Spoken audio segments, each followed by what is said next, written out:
Thoughts Radio presents Fresh Tomatoes, the movie podcast. I'm not usually a hat fan, but wow. Jeg vil ikke være en dagger.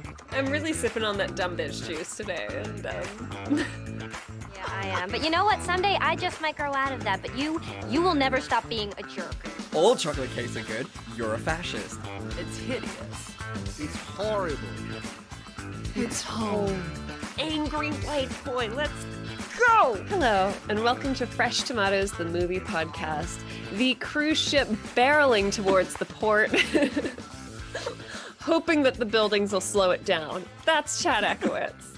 And that's Simone LaRue with the most apt intro of all time. I do love it when you relate your intros back to the movies we're watching. I have to. It's beautiful. It's I really have to. on point, as the kids say. Thanks. Thank you. I've just noticed, and this is going to be of no interest to any of our non-YouTube video watchers. Mm-hmm. Like, our audio listeners are going to hate the next 2 to 3 minutes. But Sure. is that an axe in the background that I see? Because it looks like there's Yes. a handle. That is an axe. It is a long-handled axe. All it is there was a tree felled in our garden recently, and Rudy, being an enterprising, money-saving man, was like, hey, leave the bits of tree here instead of clearing it away, kind sirs, and then we'll have firewood for the Clever. next year. Amazing. But it turns out trees are really big. Yeah. They're pretty And notorious. there's a lot of wood. And so Rudy got a hold of an axe because he was like, oh, it'll be good exercise. I'll just chop up all this wood consistently. There's still a lot of unchopped wood, but he just chops it up when we need it. And that's what the axe is for. Okay, I have so many thoughts about this. I don't even know where to start. A, you've bagged yourself a hunk who is a Yeah. wood chopping man. That's He's real pretty, handy. What a wonderful sentiment to have. That's I do great. like watching him chop the wood. I mean, how could you not? That's a sexy video. That's oh your my God. OnlyFans. That's your OnlyFans. Go do that. Just picture videos, secret candid videos of him chopping wood. What a No, win. that's my eyes only, ladies. And then the other thing is the enterprisingness of, bigger. What's the saying? More than he could chew. I think that's the saying. Mhm. Yeah. Or in this case, more than he could chop. That's equally as great. I think. We're thrifty like that, and I do love using the fireplace in winter. Mhm. So I'm very excited to just have that pumping, hopefully the whole of winter.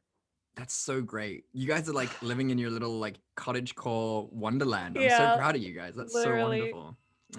Aw, that's so cute. Oh, Mm. wonderful. And talking of things that are not so wonderful, what are we doing this week, Simone?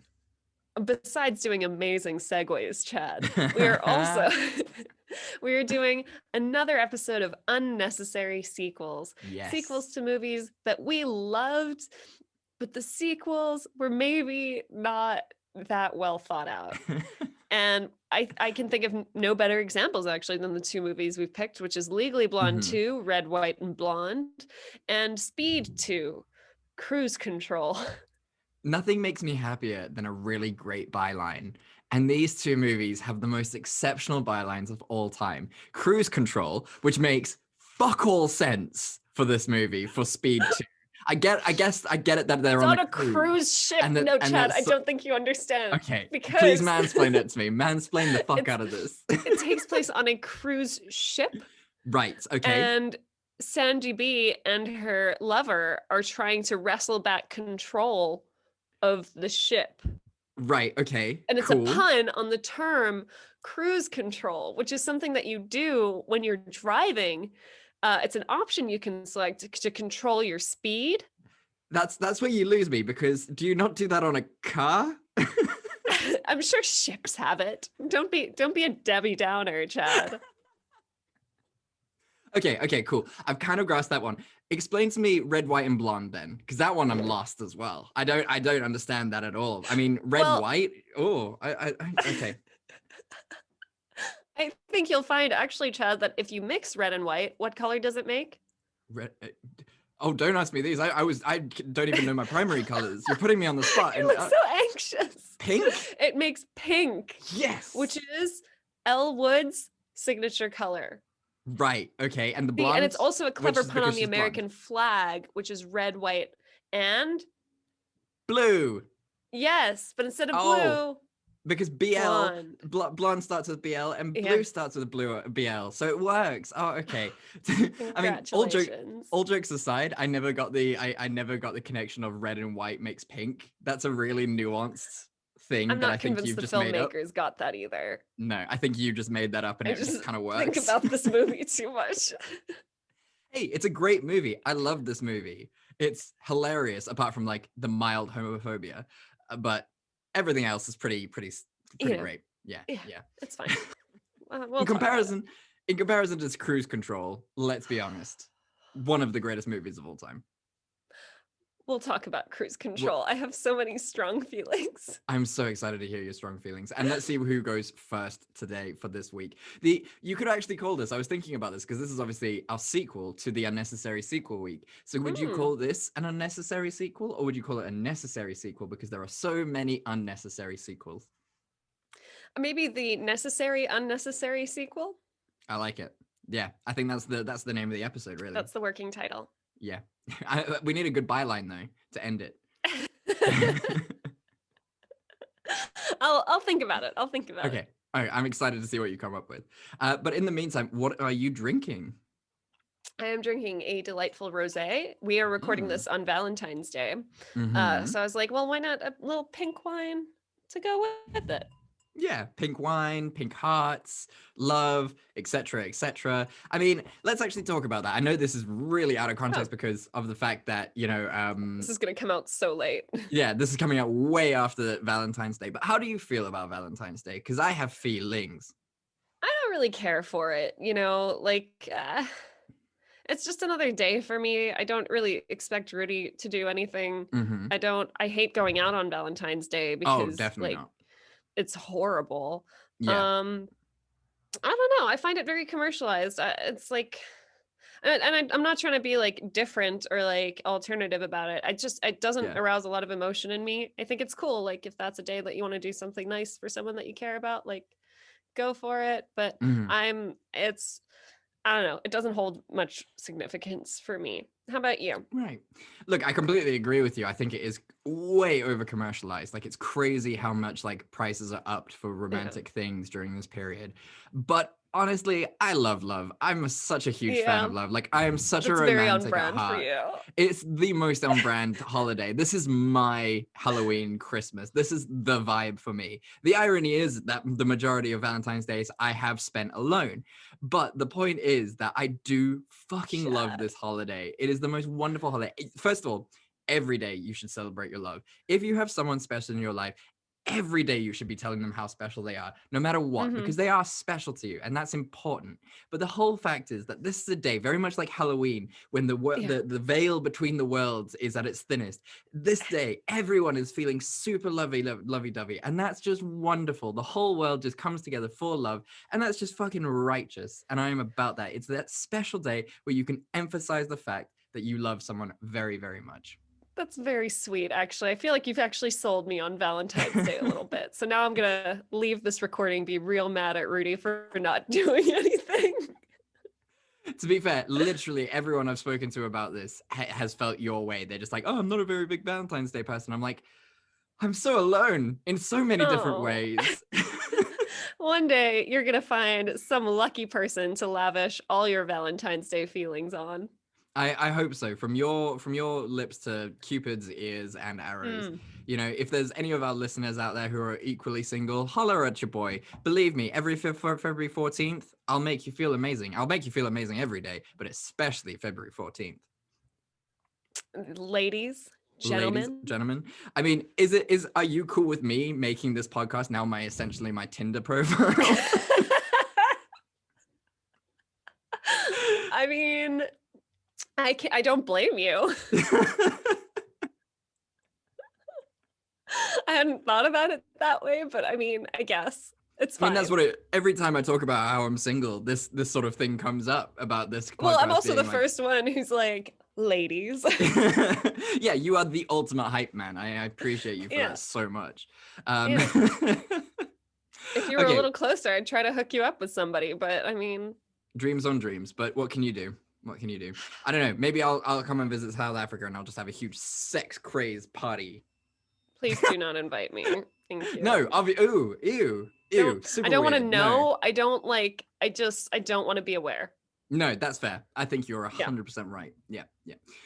Well, I am drinking a delicious the Jack Daniel's Applejack with some Your Sprite. fave. Yes, I love this drink so very, very much. It is It's so tasty tasty. with a bit of Sprite. Nice. Delicious. Nice. Which I think means I go first because whiskey is usually Yes, stronger you than do. rosé. You did mix it with Sprite, so you don't have to sound that superior, you asshole. Hey, I love rosé as much as the next guy, but in terms of things, let's be honest, okay? I'm sorry it came across as superior, but you are usually the whiskey drinker, so... That's true. It's been a minute, actually. It has. You need to get back on that train. But then again, not having been able to, have access to alcohol means that this becomes very difficult for you. Yeah, well, now that the sale's back on, maybe I should go grab a nice bottle of something. Do it. Okay, I have not written a synopsis of this, so this should be real fun for everyone. The magic of editing. The magic of editing and, my inability to do improv as well as you. So here we go. Elle Woods, played by Reese Witherspoon, is back for a sequel from her very, very first wonderfully done film, Legally Blonde, where she became a lawyer after graduating Harvard. She is still with Emmett Richmond, played by Luke Wilson, who is now a professor at Harvard after having left his post with the other guy who had sexually assaulted Elle Woods in the first movie. So they're together, they're planning their wedding. It's looking really cute. Everything's going really well. They're all happy. They're going to do the wedding at Fenway Park because Emmett really loves baseball. So having the wedding there will be so wonderful for him. And Elle is like super, super happy about it. One problem, however, Brewster, who is Elle Wood's dog, her little chihuahua, his mum can't come to the wedding because Elle Woods, what? Bruiser, not Is Brewster. it Bruiser? I don't, yeah. Well, sorry. Sorry He's that I kind don't of a main character, Chad. Fair. It would have been really bad if I had just said throughout the movie like Brewster's Bill. Yeah. Good point. So Elle wants Bruiser's mom to be there because he's an important part of her life, and obviously having the mom there would mean a lot. So Elle goes to figure out who Bruiser's mom is and try and locate her so that she can come to the wedding too. That's when Elle finds out that Bruiser's mom is actually being tested on in a pharmaceutical makeup company who are now testing on animals. This really upsets Elle. She's really upset about it. She doesn't like animal testing at the best of times, but it's also the fact that it's Bruiser's mom. This is a huge issue for her. So after talking to Emmett about it, she's like, no, things have to change. I'm gonna go to Congress and I am going to get them to institute a bill which makes animal testing illegal. Luckily for her, one of her old colleagues, Congresswoman Rudd, played by Sally Field, used to be like a Delta Nu or something like that, and they know each other. So now Elle Woods can be part of her the Congresswoman's team and try and get this bill passed. Only problem with that is that everyone at Congress on Capitol Hill are kind of jerks to Elle. They don't like the fact that she is this bubbly, blonde, pink-wearing woman who's like all happy and shit like that. And the idealistic thinks things can change at Congress. Oh, what a crazy idea! I mean, God, honestly, after last year, I'm kind of in that boat too. Yeah, we're all real sad now. We'll get into it. It's fine. So leading that charge on the We Hate Elle Woods panel is Grace Rossiter, played by Regina King. That's 2 weeks in a row for Regina King. Way. Yay. So she really hates Elle. She doesn't agree with anything she says. Blah. They fight a lot. In the meantime, Elle is trying to get this bill passed. Congresswoman Rudd is kind of behind her, but it seems a little sketchy. But Elle tries to get in touch with like loads of different people, such as Stanford Marks, who is played by Bruce McGill. But he's also like one of the other senators who kind of fights against this bill, who doesn't really have time for anyone as idealistic as Elle. That is until he realizes that his dog is also, his dog is gay, and so is Bruiser. So they start this weird relationship. It actually makes Stanford kind of like Elle Woods a bit more. So the bill starts gathering steam and starts to get passed, and things start looking like they're going to go really well. In order to get the bill passed, however, they need support by Congresspeople. that's when Congresswoman Rudd turns around and says, oh, she can't support the bill because Grace has basically shoved Elwood's bill to the back in order to get her own bill passed. Obviously, Elle is upset about this, but she knows that Grace doesn't like her anyway, so she kind of expected that to happen. The reality of it is that Congresswoman Rudd's sponsors have actually said that they don't want this bill to pass because it will cost them too much money, and they will reduce her funding if she allows this bill to get passed. So there's like a whole backstory there. Regardless of this, Elle finds a loophole. She needs 218 signatures in order to get the bill passed by the Senate. I don't actually know how it works. If any of our listeners can explain how American politics works, please do. We're here for it, I guess. So Elwood gets on the phone, calls all of the Delta News. She gets them all mobilized. They all start phoning in people. They get pretty much all the signatures except for one. And that's when Elwood confronts Congresswoman Rudd. Congresswoman Rudd reveals the whole thing. Elle is upset, but essentially what happens is Congresswoman Rudd is recorded she's recorded on a device as corrupt. They blackmail her into signing it. The bill gets passed. Everything works out great. Emmett and her get married at basically on Capitol Hill, and we leave the movie basically with the suggestion that Elle will now be running for president. And that is the Legally Blonde 3 that we all want to see. The end. The end. Chad, what is your cliffhanger? So at first, it was going to be the who wants to discharge speech, which just made me laugh so hard because who doesn't laugh at discharge? That's a funny word. It's a funny thing. But it has to be this one, which is the speak up speech, which, you know what? I love this speech. It's cute. And it kind of encapsulates everything that Legally Blonde is and that we love from Legally Blonde. It's this comparison of, something that's inconsequential, such as getting your hair done really well, and then applying it to something that does matter, as in, speaking up for your rights and the rights of those who can't speak for themselves. And that is cute as hell, and it actually has a really positive message. Yeah, that was a pretty charming speech. Yeah, so what do you think about this movie as the sequel to the first one? I don't know. It just, this movie, like the scope of it was so much broader. And I feel like this is the same issue that we had with like Miss Congeniality too, right? Like they were just trying to do so much and incorporate all these like subplots and side characters. And like, it just felt really messy. And, at the same time, they're trying to do that lip service where they're bringing back all the favorite characters from the previous thing and like trying to make that work, which was really weird. Yeah. Our two friends from California are so useless and they keep trying to make them useful. And you can just say like, hey, they're really supportive friends and leave it at that. But apparently not. I'm sure Ella's also made like I don't know. It just also kind of abandons a lot of the work the first movie did, because the first movie was all about like, Ella's ability to forge friendships and relationships and be really diplomatic and charm people. And like, she's clearly carried none of her friends over from that time she was valedictorian at Harvard Law. Yeah, very, very strange vibe to turn on. Like, why wasn't Vivian in this movie? I feel like if Vivian had been in this movie would have slapped hard. Exactly. Like she was valedictorian at Harvard Law. She worked at a law firm where she was very well liked. Yeah. And like, I don't know. It's weird to me that she didn't have more law friends or even like her old Harvard professors, or like the fact that Emmett owns a law firm. She didn't have any of those resources or like people rallying around her. Like the thing that she ended up leaning on way too much in this movie was the fact that she was in a sorority. Yeah, it felt very weird that she would go back to the Delta News, who are obviously part of her like undergrad and stuff. And I get like their family and the whole idea of Legally Blonde is, you go back to like the cute stuff, and they're the ones who, never underestimate people. I guess that's the whole point of this movie, is like never underestimate everyone. But it just makes no sense for what they're doing and like the progression of her character. You're absolutely right.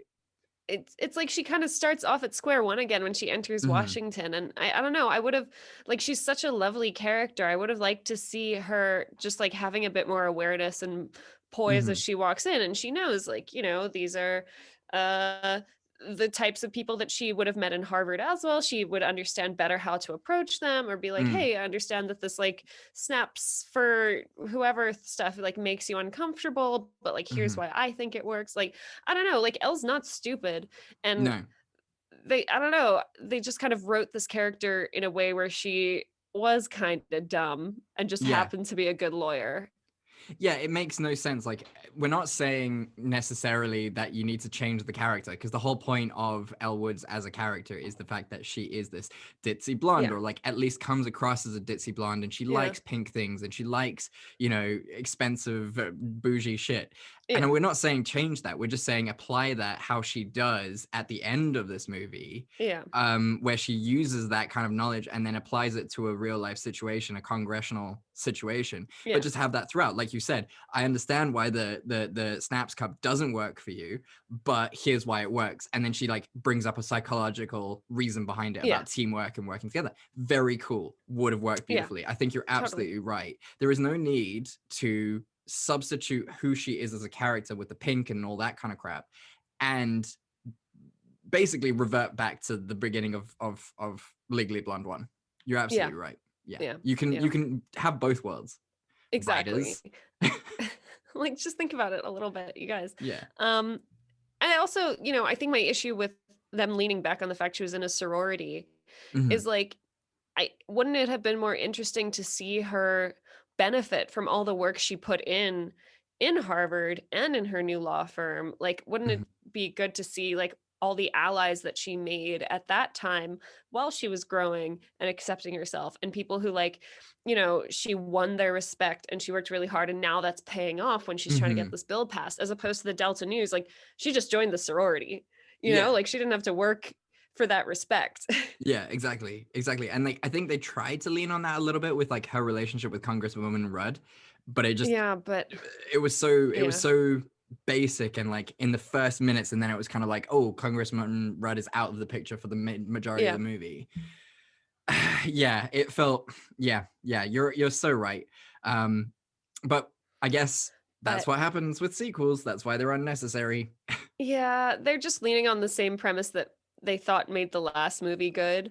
Well, without like, I don't know, looking at any of the nuance that actually made it interesting. But what did you like about the movie? I really thought this movie was funny. Like, I genuinely laughed out loud a couple times at this. Like we've said, the discharge scene is hilarious. That's really, really funny. I really, you know, I liked the doorman. He was just adorable and really, really fun. Angel. The really quiet, I want to get her name because she's brilliant. The quiet sort of secretary lady, who was part of Congresswoman Rudd's team.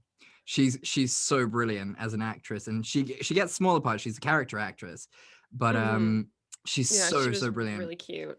I can't find her here, which is really frustrating. But I'll think of it, and maybe it'll come up. It'll come up. But she's great. I love the fact that, you know, you have this weird basis of the movie being Bruiser, and like it's all around him, and then they just like throw in this gay thing, which really isn't necessary, but it's kind of like, okay, I guess for like early 2000s, this is where we were at with like homosexual culture. Oh, it's hilarious. The fact that they dressed them up in like BDSM clothes as well, I was like, oh, all right, leather. There was a time when we thought that all homosexual people just loved, you know, BDSM. Love them some studded leather. You know, it's emo kids and gay people during that time had the same aesthetic. That was a weird moment. That was strange. That was unnecessary. Although it was really funny with the woman telling both of them that their dogs were gay. That was great. Yeah, that was a really well acted moment. She is actually a really great actress. She's a very character actress. The only other place that I've seen that woman is in Garden State, the Zach Braff movie. And she sings "You're Once, Twice, Three Times a Lady." And honestly, I have never laughed so hard at something in my life. Just this old Jewish woman singing "You're Once, Twice, Three Times a Lady." Just, it makes my day. It really does. It's so funny. It's so good. So yeah, it's like little moments like this, and I think that kind of saves the overall credibility. What did you like about it? Yeah. I mean, I love her relationship with Emmett. He is just 10 out of 10, most supportive man. Best boyfriend in the world. Fiance. Like, and they're cute together. Like, you know, she's planning her dream wedding and she's like, let's just get married at Fenway Park because I know you love it so much. Like, that's really sweet. You would think that she'd pick out, like, I don't know, somewhere a little bit more feminine. And like they just love each other so much, and he's just so supportive. He's like, hell yeah, you need to go get this bill done, I know you can do it. And he pitches up when she's feeling low, and he's like, you know, you've got this, you're doing great.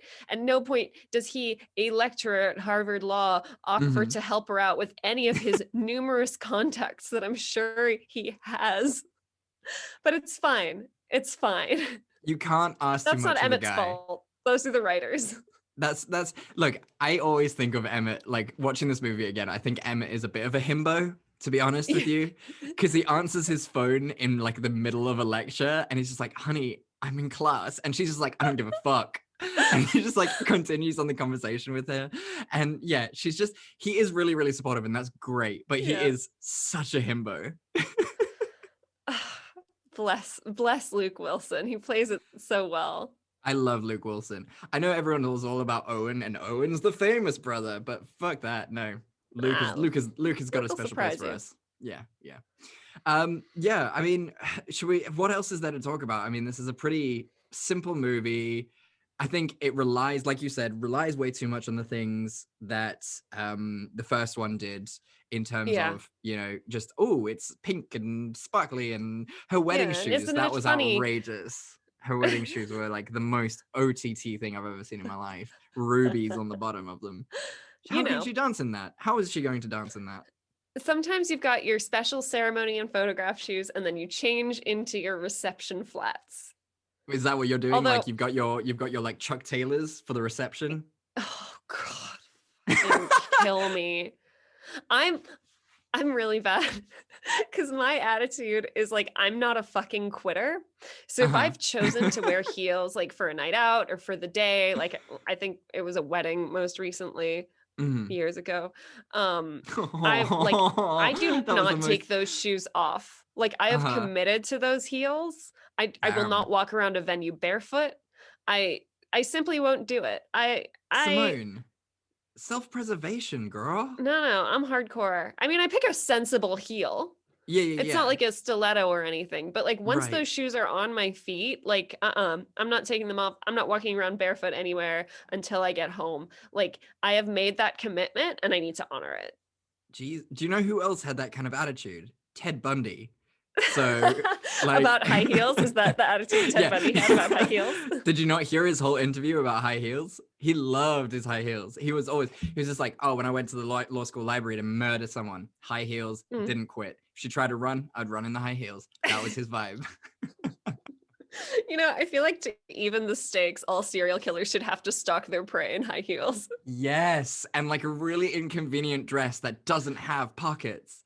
Oh, you know what? That is actually something that I want to see. My fourth wave feminism is take away pockets from men and see how quickly things change.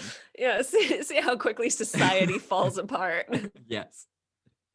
Although, like, that is one of my joys of 2020 and 2021 is seeing a woman's face light up when she tells you that her dress has pockets.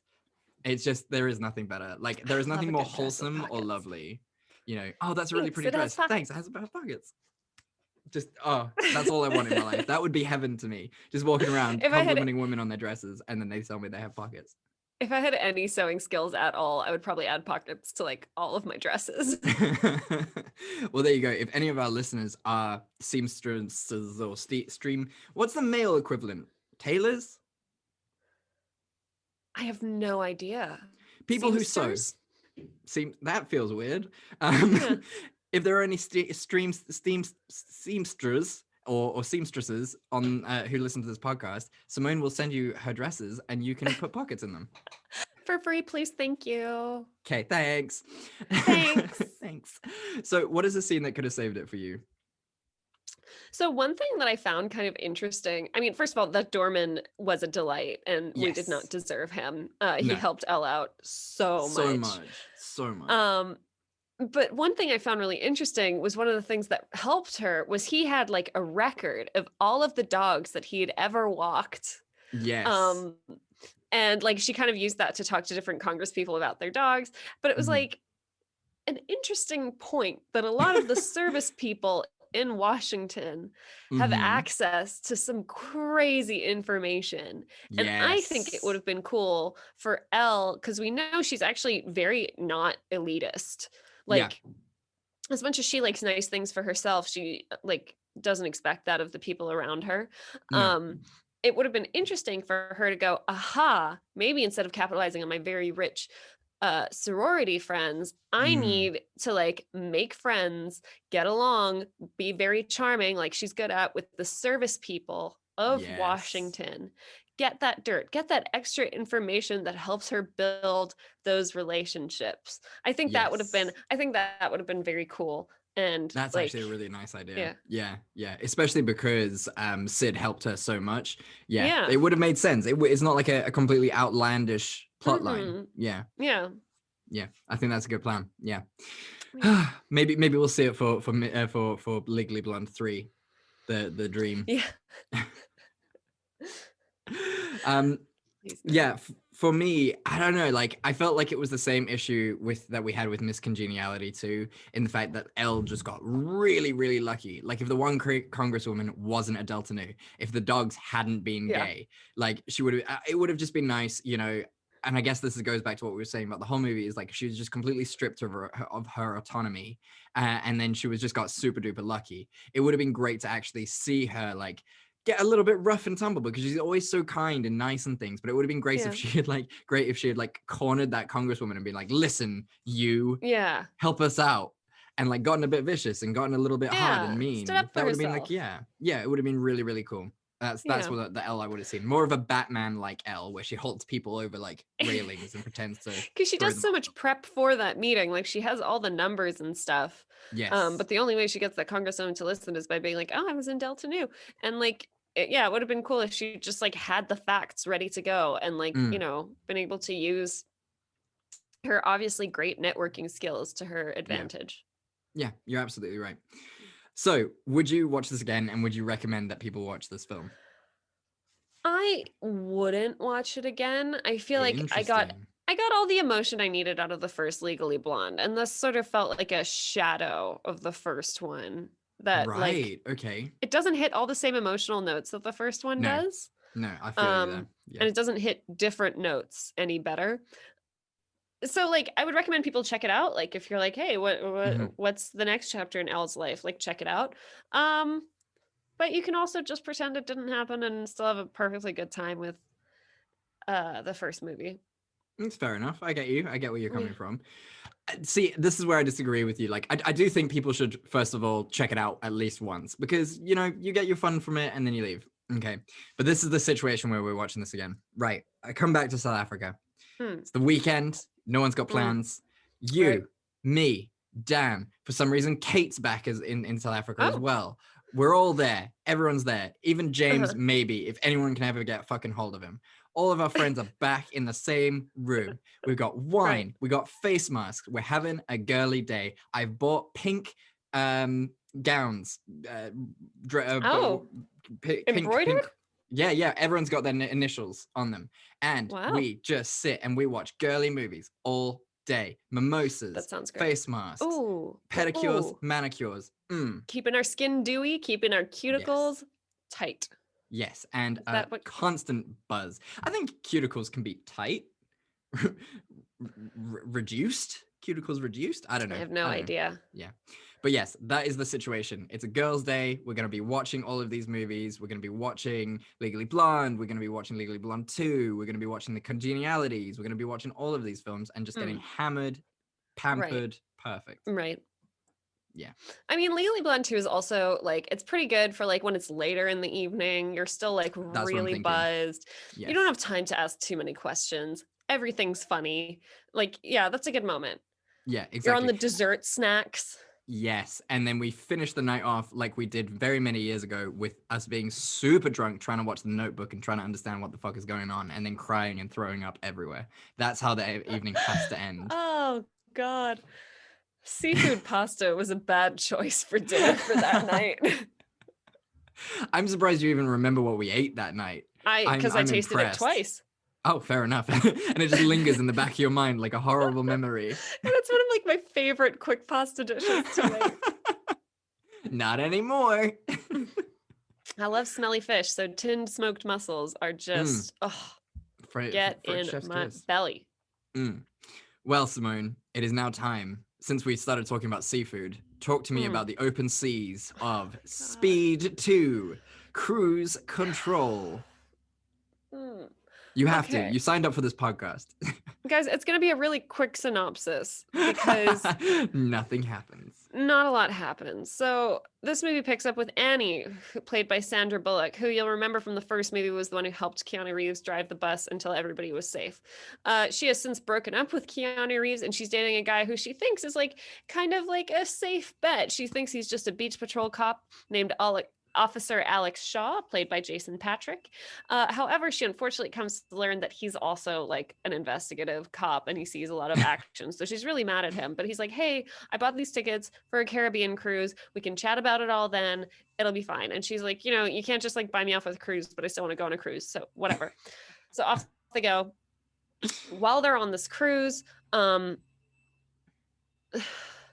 there's someone who looks mysterious and fishy, John Geiger, played by Willem Dafoe. And Alex like wants to keep an eye on him, but like he doesn't really have a reason to. And then it turns out that John Geiger is actually someone who designed the computer systems for all of these cruise ships and then got fired. And he's really mad about that. So now he's chosen to be a terrorist and target this cruise ship so that it rams into an oil tanker rig. Lots of shenanigans ensue while they try to stop him, while they try to get people off the boat, while they try to rescue everyone. It's a whole thing. Eventually they do John Geiger escapes with Sandra Bullock or Annie on a speedboat. He escapes away, but Alex can't deal with that now. He's got to stop the boat from ramming into the oil rig, and he manages to just avert it. But unfortunately, the boat then rams into a town, into a Caribbean village. People definitely die. Oh, so many people are dead. I'm not convinced that they avert the terrorist attack, but anyway, the boat stopped, so Alex can now concentrate on saving Sandy B. They do. John Geiger tries to escape in a plane, but he crashes it. And that's the end of the movie, and they get engaged while Sandra Bullock's clearly still quite traumatized. The end? The end, I guess. Jesus Christ. So what is your cliffhanger for this one? Because, okay, we've got a lot to dive into here. Yeah, we sure do, Chad. So my cliffhanger for that is this one, which is when they're like in the control room and everything's going wrong, and it's all these like captains or like people who man the deck like speaking in different accents about like all the stuff that's going wrong, and none of it means anything. And I just really felt that in this movie. Yeah, none of it means anything in this movie, and it's all just nonsense, and it's 2 hours long, and it doesn't need to be. It's so long. It's the premise alone is like okay. Can I just say, I loved Speed. I loved the first movie. Great. Oh my God. You can see why it's a classic. Okay, this is, am I correct in saying that this is the first time that you and I have both seen Speed this week? Yes. Fan-fucking-tastic film. Obsessed. Jesus. It is not a premise that should have worked. It's a fairly ridiculous premise. 100%. But like, Keanu Reeves pulled that performance out of a hat by being a very sexy, very understanding, very sassy, just incredible all-round man.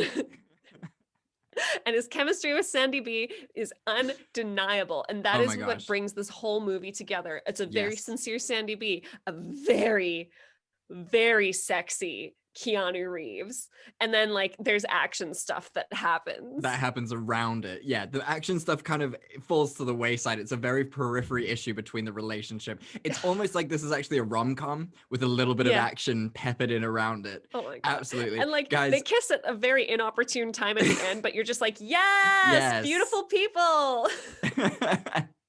I love it because Keanu gives that great line in Speed 1 where he's just like, oh, relationships very rarely last when it's built off of the back of a traumatic event. And he just goes, well, then we'll have to base it off of sex then. And I'm like, yes, slap that shit, do it. Yes, anyone would have sex with you. B, get in there. Guys, you he's- should have seen the messages that Simone was sending me while she was watching Speed 1. She was just like falling head over heels, Keanu. Like, it was unbelievable. When he's wearing the tactical vest Mhm. and then his muscles, and he's like, oh, when he's like investigating the elevator at the beginning and he's chewing gum for some reason, which usually drives me crazy, but I was just like, oh, this is intriguing. I mean, I'm not a very, very big fan of chokers on women.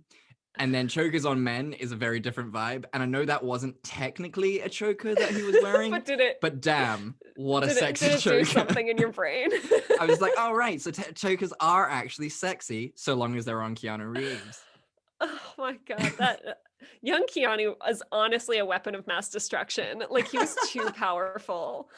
I don't know. I don't know how anyone made eye contact with him ever.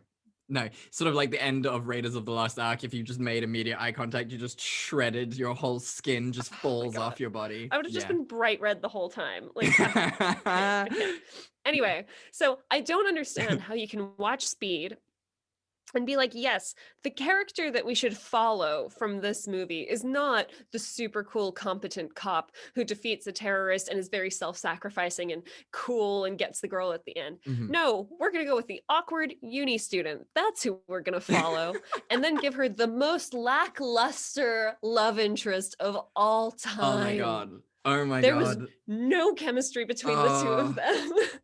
To be fair, you can't fault Sandy B on that, because to go from Keanu Reeves to this guy, to any guy, it just wouldn't work. Like, you're going to feel nothing for him. So yeah, absolutely. She tried her best, but you're 100% right.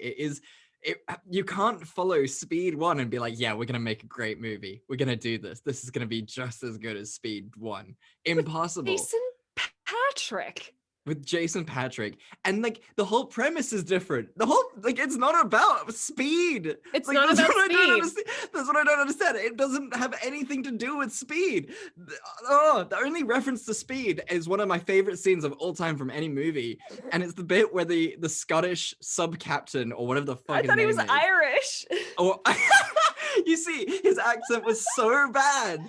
So bad. So bad. But that was my favorite bit, because he was just referencing the speed as it's crashing fucking through this Caribbean village, killing hundreds of people. He's just like, 17 knots. 16 knots, and it keeps cutting back to him, and he's like, and it also keeps showing the monitor showing how fast they're going, so you have like the visual reminder and this guy telling you. Oh my God, best scene of all time. That whole scene is such a mess, also because there's like the music playing in the background doesn't really do justice to like the carnage that the ship is wreaking on this small village. It's like and he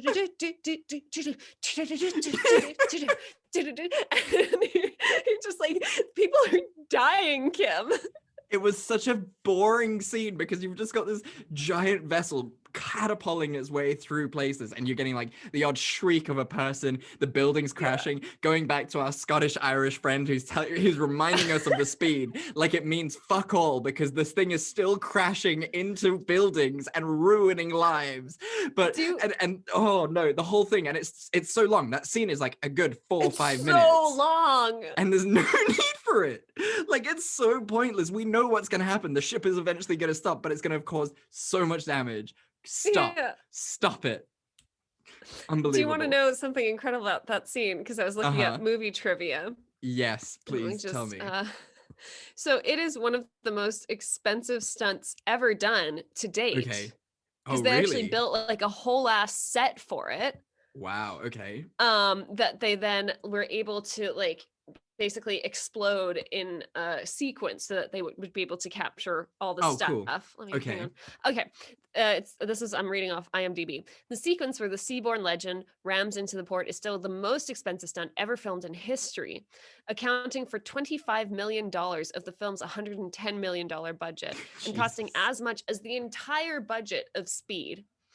Wow. The town and ship's prow were all built life-size and then rigged so that the stunt could be filmed in sections. The ship's bow was mounted on underwater rails. Bow, not bow. Was mounted on underwater rails and then driven through the set one shot at a time. Reshoots and extra takes were out of the realm of possibility and would cause the film to go over budget, as it would require rebuilding the port and repairing the ship. And as a result, every shot of the ship crashing into the port was the first and only take. I mean, that is impressive in itself. Like, you can't deny It's a shame it was edited so poorly. So poorly, and you just lose any sort of gravitas for it because it's just so long and you're so bored by that point. Because that film, it's like, okay, cool, we're gonna crash into this seaside town. Excellent. Oh, no, we're not. There's an oil tanker there. Cool. So the stakes are up again. Sick. Okay, let's fucking do that. All right. No. We've saved it this time. That's done. We're going to go back to the fucking village. Okay, we've smashed into that now. That's broken. But no. We're not done yet. The movie is not over yet.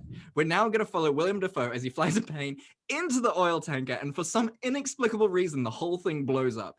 What the fuck was that scene? What was that? Can we also talk about when the ship is still headed towards the town and there are all these boats in the way? And then the people in the control room are like, I can't get the horn. I can't turn the horn on. Oh, like beautiful. People in boats wouldn't see a massive fucking cruise ship approaching them from kilometers away.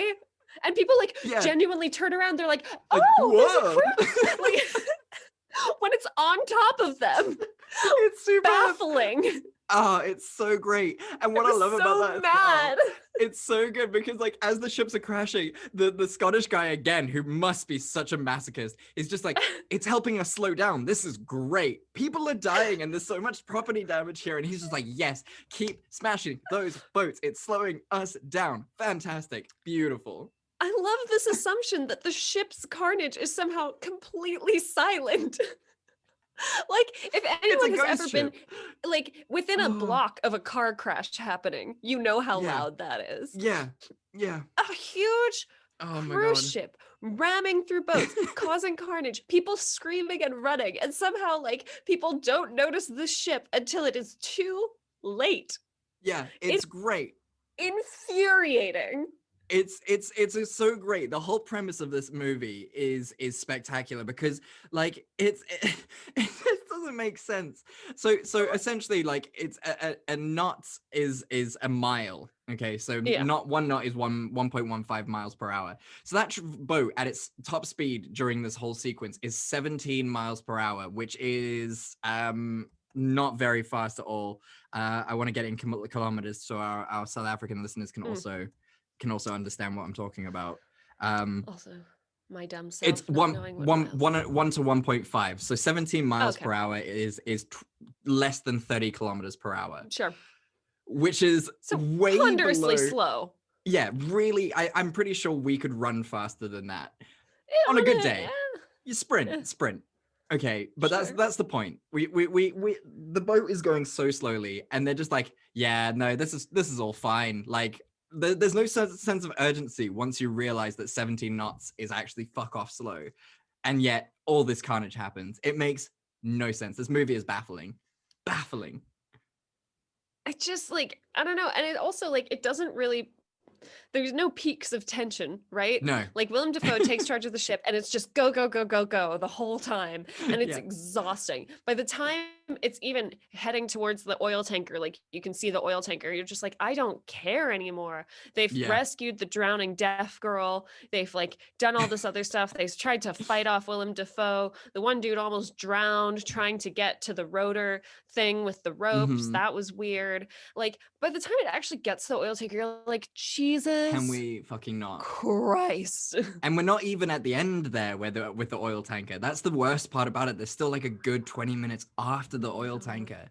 That just makes no sense. It's, oh my gosh, superb. And I think my favorite thing, and this is a genuine favorite thing about this movie, is that it has jokes. Like this movie has jokes. The fact that like the captain at the end is just like, I think I broke my other arm. And then like fucking Alex like taps him on the shoulder and is like, sorry. Like what?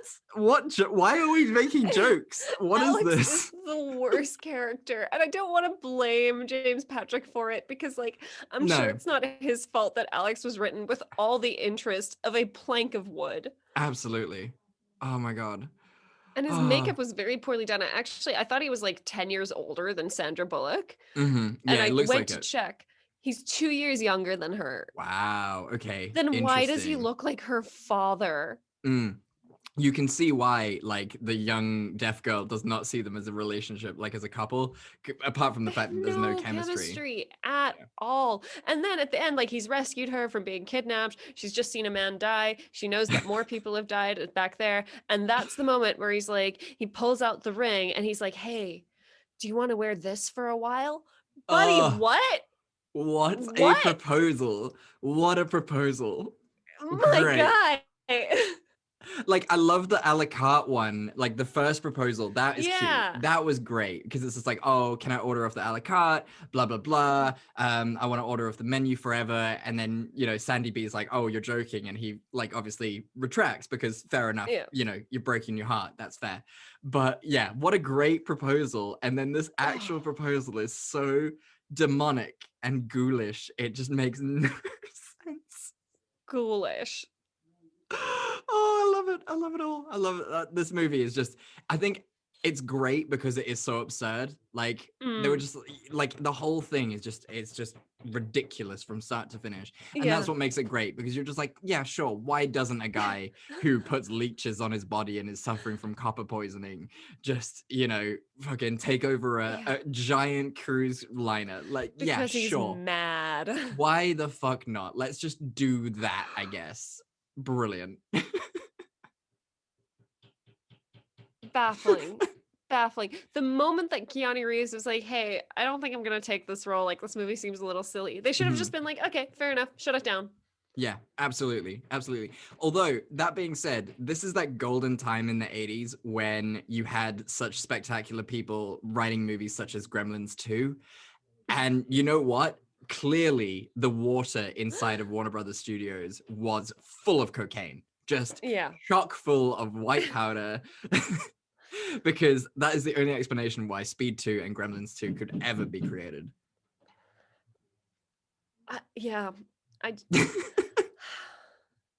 Is there anything that you actually did like about it? Because, I mean, we dogged on this film hard. Sorry. Yeah.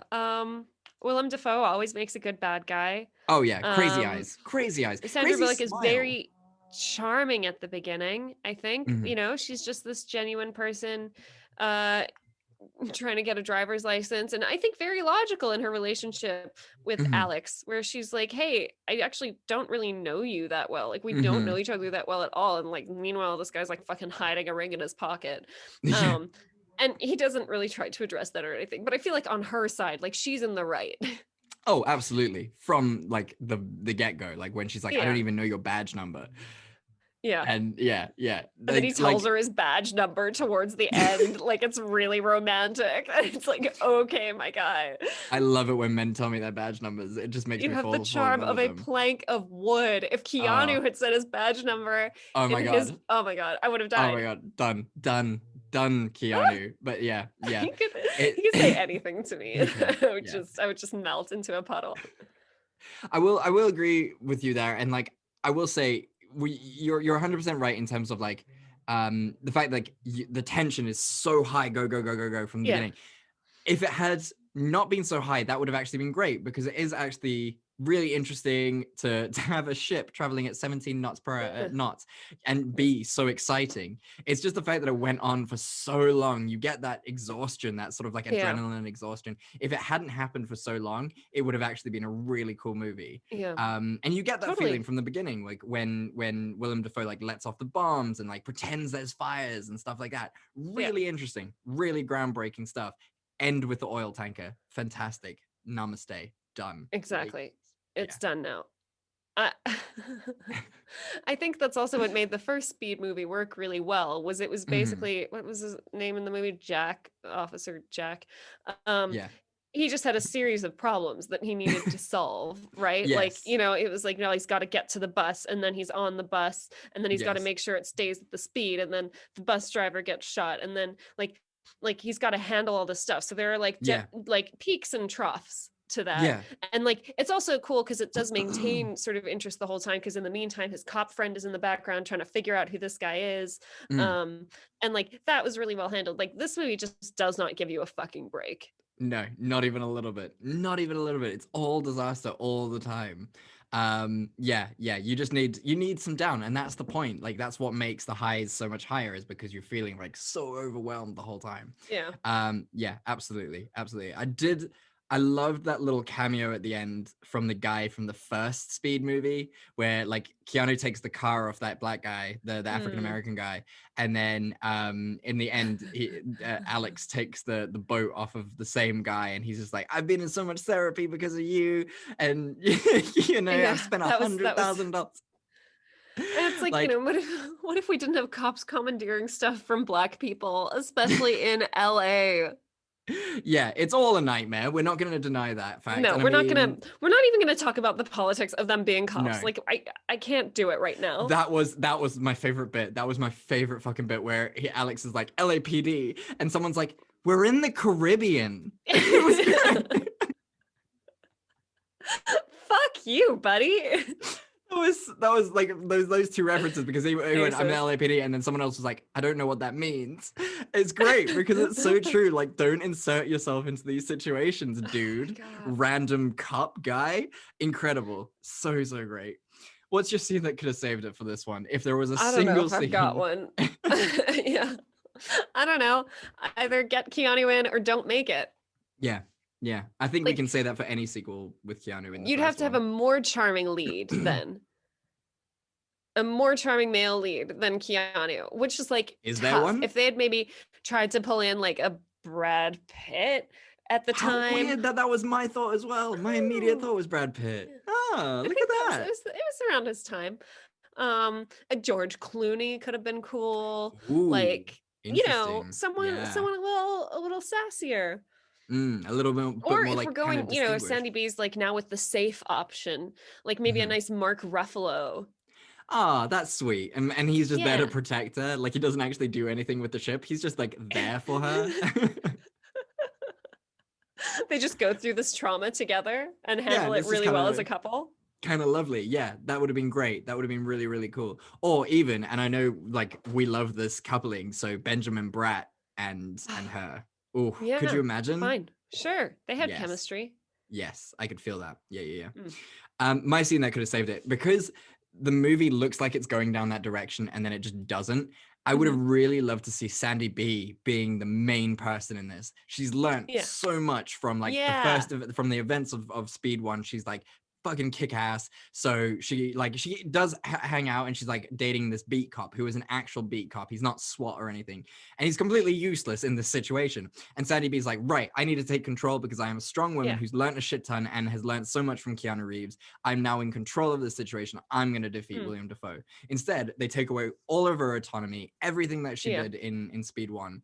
So yeah, that's what I would have liked. Just a Sandy B kicks ass movie. Yeah, totally. That would have been fun. Yeah. And then finally, would you watch this again? I can't even say it with this. Like, I can't even. And would you recommend people watch it? Long. Guys, no, just don't do it to yourselves. If you must, you can probably YouTube that really expensive stunt and just see what we mean about like poor editing. Yes. But otherwise, like, just walk away. It is that's 2 hours of my life that I'm never gonna get back. No, we've done this for so long now, and we've watched so many bad movies, and there are so few that I would say, you know what, that was time wasted. This is one of those films where time has been wasted. Like, and it's sad, but I would rewatch Speed any day of the week. That's a great movie. If I want to get in the mood, ooh, that's the one. Get a little frisky. That's your Valentine's Day movie right there, Speed 1. Ooh. I don't know. See what a healthy stealing relationship the show is? from your Valentine. Oh, beautiful. Well, thank you very much, Simone. It's unnecessary sequel. The sequel is done. We can put these movies to bed now, and we can move on. So tell me, what is your gratitude of the week? My gratitude of the week. I actually did not think of this at all. You know what? I am very glad that the alcohol ban got lifted. Oh my gosh, so good. it's been nice. It's been, we've been able to support like breweries that we like again. We've been able to support wine farms that we like again. And it's just like, it's been nice because like it is summer here. So like if you go out to a wine farm now, it is a pretty socially distanced activity, and you can do a tasting, and it's just so pleasant to be able to enjoy. Like Cape Town in February is pretty much like best place to be in the world. Yeah. That's where you want to be. And it's so nice to actually like go out and enjoy it on like the beautiful wine farms that Cape Town has. And beaches are open too, so we can go for walks on the beach. It's nice. That's so nice. Oh, wonderful. I'm so happy for you. I'm jealous. Yeah. I'm very, very jealous because there's not many wine farms in England. And the beaches are ever so slightly different from a Cape Town beach, as you can probably imagine. The water's about the same temperature though. Yeah, that's the only comparison that you can make. Yeah. My optimistic thing, my gratitude of the week is old friends. As you are well aware, me and a very old friend reconnected over the last week or so, which I honestly thought I had burnt that bridge pretty well. I thought so too, to be honest. Yeah. So thank goodness, I'm just really grateful that relationship could get repaired and things are back on the mend with that, and that's just really nice. It's nice that. Yeah. So Simone, I have an idea. Your least favorite words of all time. Okay. Well, what is your idea? Who is our favorite female human being of all time? Oh my God, we have so many though. Okay, let me rephrase. Who is the one woman I would leave any other woman or man for of all time? Oh God, I'm going to answer this. She's blonde. We talk about her all the time. Very famous. Oh God, I am not passing the friendship test. Damn, it's Taylor Swift, babe. Oh my God, I'm so sorry. I was thinking of actresses, and I can't. Oh, sorry. Okay, yeah. You know what? That's on me. I didn't really. I didn't want to give it away too much and be like singer, but like, yeah. I would kill my own mother for Taylor Swift. Yeah, that's fair. That's true. We do love her. Yeah. So I'm thinking, Simone, it's about fucking time. It's Taylor Swift week. What movies of hers can we do? There are 3. And I'm sorry, and you're gonna get real mad at me, okay? You're gonna get real mad, so bite down, okay? You've got Cats, you've got The Giver, and you have the Lorax. Lorax got 54, the other 2 are under. We don't necessarily have to do Cats, but I mean, we should though. We have other options. I'm happy to discuss the other options with The Giver and the Lorax. But Cats, like, what kind of podcast would we be if we didn't eventually do Cats? I'm sorry. I am sorry. She's also, okay, I'm looking at her discography. Oh, you're my favorite. You're gonna battle to get out of Cats. Yeah, okay, so obviously she's got a lot of soundtrack credits. Okay. She's got a couple of acting credits. Okay, it's mostly in her music videos though.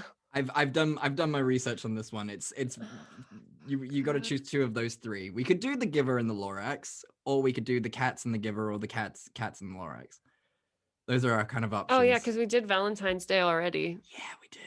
Yeah.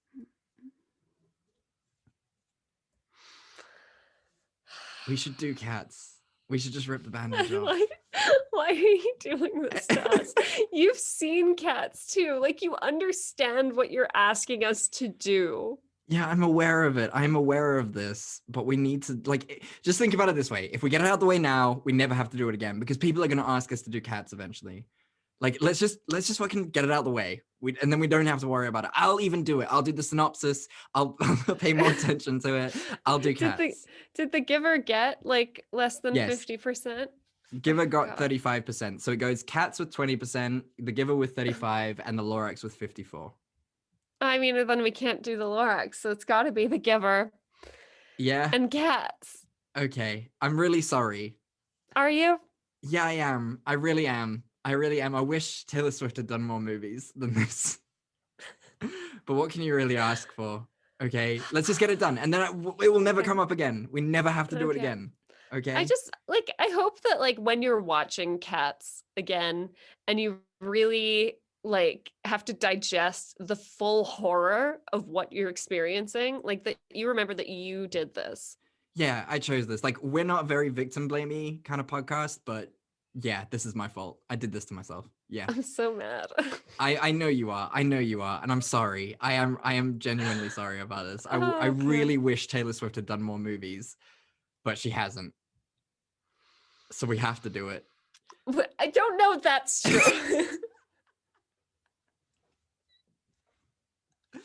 Simone, do you see the incentive that I'm trying to drive here in the fact that you need to come up with movies that we can do I too? had ideas. I was just like, oh, let's hear Chad's idea. My idea was delightful, frankly. Well, do you want to save it for next week? And yeah, then we can, apparently yes. I have to now. Is this the end of our friendship? Like, this is it? You can mark the date? I don't know, we're close. I just hope you're happy that you've chosen Taylor Swift over me. I mean, I'm sorry. Yeah, you've made it clear that that's what you're willing to do.